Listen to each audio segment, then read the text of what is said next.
Budget 2024 की प्रस्तुति मोदी 3.0 का पहला बजट और वित्त मंत्री निर्मला सीतारमण द्वारा पेश किया गया लगातार 7वां बजट है।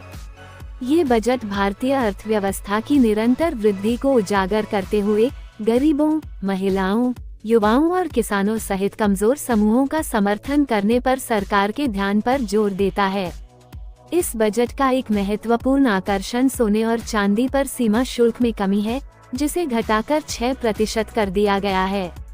इस कदम का उद्देश्य इन कीमती धातुओं को और अधिक किफायती बनाना है, जिससे उन उपभोक्ताओं को लाभ होगा जो आभूषण और बचत सहित विभिन्न उद्देश्यों के लिए सोने और चांदी में निवेश करते हैं। ये कटौती आयातित आभूषणों और प्लेटिनम तक फैली हुई है, जिससे इन वस्तुओं तक व्यापक पहुंच उपलब्ध होगी। कैंसर रोगियों को राहत देने के लिए वित्त मंत्री ने घोषणा की कि कैंसर की दवाएं सस्ती हो जाएंगी।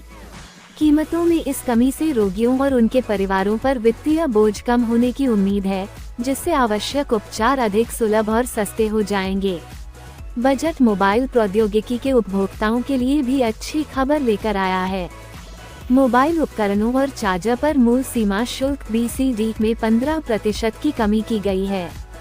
इस कटौती का उद्देश्य इन आवश्यक गैजेट्स को आम जनता के लिए अधिक सुलभ बनाना, अधिक कनेक्टिविटी और तकनीकी उन्नति को बढ़ावा देना है। सोने, चांदी और मोबाइल उपकरणों के अलावा बजट में कई अन्य वस्तुओं के लिए मूल्य में कटौती शामिल है।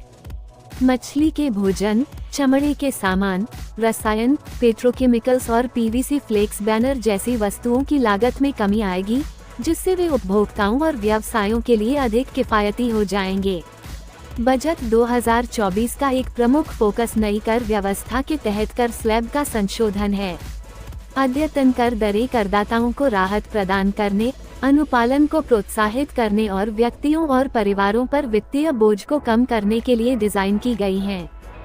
संशोधित कर दरों का विवरण इस प्रकार है। 3 लाख रुपए तक की वार्षिक आय पर 0% कर, 3 लाख रुपए से 7 लाख रुपए के बीच की वार्षिक आय पर 5% कर, 7 लाख रुपए से 10 लाख रुपए के बीच की वार्षिक आय पर 10% कर, 10 लाख रुपए से 12 लाख रुपए के बीच की वार्षिक आय पर 15% कर, 12 लाख रुपए से 15 लाख रुपए के बीच की वार्षिक आय पर 20% कर, 15 लाख रुपए से अधिक की वार्षिक आय पर 30% कर। इन परिवर्तनों के अलावा मानक कटौती को 50,000 रुपये से बढ़ाकर 75,000 रुपये प्रति वर्ष कर दिया गया है।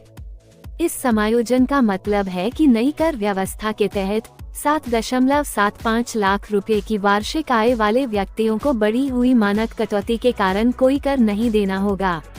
संशोधित कर स्लैब और बढ़ी हुई मानक कटौती का उद्देश्य महत्वपूर्ण कर राहत प्रदान करना है।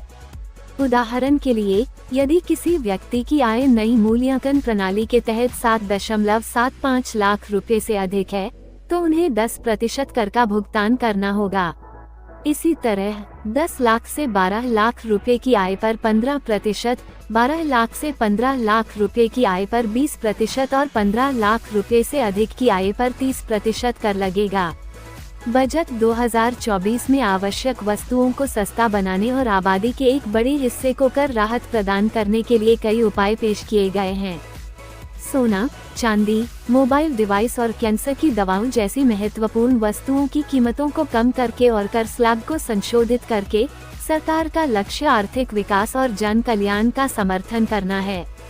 ये बदलाव एक मजबूत और लचीली अर्थव्यवस्था को बढ़ावा देते हुए अपने नागरिकों की जरूरतों को पूरा करने की सरकार की प्रतिबद्धता को दर्शाते हैं।